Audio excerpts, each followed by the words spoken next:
Hi అండి, welcome to Vaishu వంటిల్లు. ఈరోజు నేను మీకు స్టఫ్డ్ వెజిటేబుల్ కర్రీ కజ్జికాయలు ఎలా తయారు చేయాలో చూపిస్తాను. దానికోసం ముందుగా ఉడికించిన 2 బంగాళదుంపలను మెత్తగా స్మాష్ చేసుకోవాలి. ఇప్పుడు ఇందులోకి 1 ఎగ్ని వేసుకోవాలి.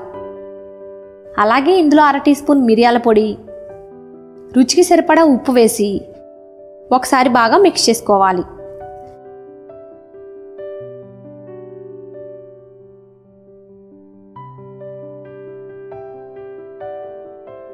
ఇప్పుడు ఒక జల్లెడని తీసుకొని అందులోకి 1 కప్పు గోధుమ పిండి, 1/2 టీ స్పూన్ బేకింగ్ పౌడర్ని వేసి ముందుగా మనం తయారు చేసుకున్న మిశ్రమంలోకి జల్లించుకోవాలి.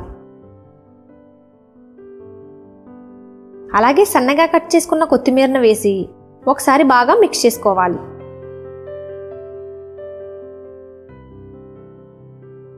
ఇప్పుడు దీన్నంతా మెత్తని పిండి ముద్దలాగా కలుపుకోవాలి. దీనిపైన 1 టేబుల్ స్పూన్ ఆయిల్ వేసి ఆ పిండి ముద్దకు పట్టించి మూత పెట్టి పక్కన పెట్టుకోవాలి. ఇప్పుడు మనం స్టవ్ మీద ప్యాన్ పెట్టి అందులోకి 1 టేబుల్ స్పూన్ ఆయిల్ వేసుకోవాలి. ఆయిల్ వేడెక్కిన తర్వాత అందులోకి సన్నగా కట్ చేసుకున్న ఉల్లిపాయ ముక్కలు, సన్నగా కట్ చేసుకున్న పచ్చిమిర్చిని వేసి 2 నిమిషాలు ఫ్రై చేసుకోవాలి.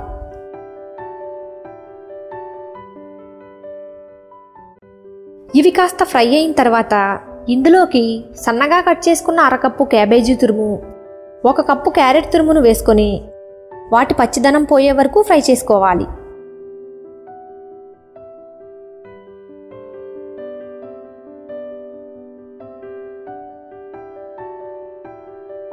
ఆ తర్వాత ఇందులోకి 1 టీ స్పూన్ కారం, రుచికి సరిపడా ఉప్పు, చిటికెడు పసుపు, 1 టీ స్పూన్ ధనియాల పొడి, 1 టేబుల్ స్పూన్ టమాటా సాస్ వేసి వీటినన్నింటినీ ఒకసారి బాగా మిక్స్ చేసుకొని 5 నుండి 6 నిమిషాల పాటు ఫ్రై చేసుకోవాలి.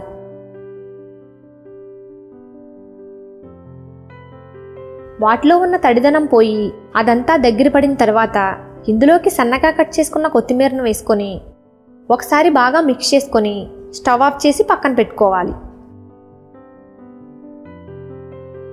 ఇప్పుడు మనం ముందుగా కలిపి పెట్టుకున్న పిండి ముద్దలో నుండి కొద్దిగా పిండి ముద్దను తీసుకొని దాన్ని పూరీలా ఒత్తుకోవాలి.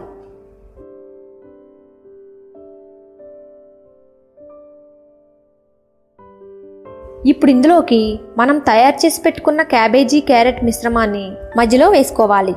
తర్వాత మనం కజ్జికాయలను ఏ విధంగా అయితే తయారు చేస్తామో అదే విధంగా దీన్ని ఫోల్డ్ చేసి వాటి అంచులను గట్టిగా ఒత్తుకోవాలి.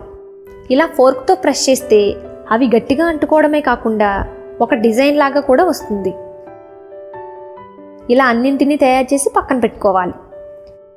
తర్వాత స్టవ్ పైన కడాయి పెట్టి అందులో డీప్ ఫ్రైకి సరిపడా ఆయిల్ వేసి వేడి చేసుకోవాలి. ఆయిల్ వేడెక్కిన తర్వాత మనం తయారు చేసి పెట్టుకున్న కజ్జికాయల్ని ఆయిల్లో వేసి డీప్ ఫ్రై చేసుకోవాలి.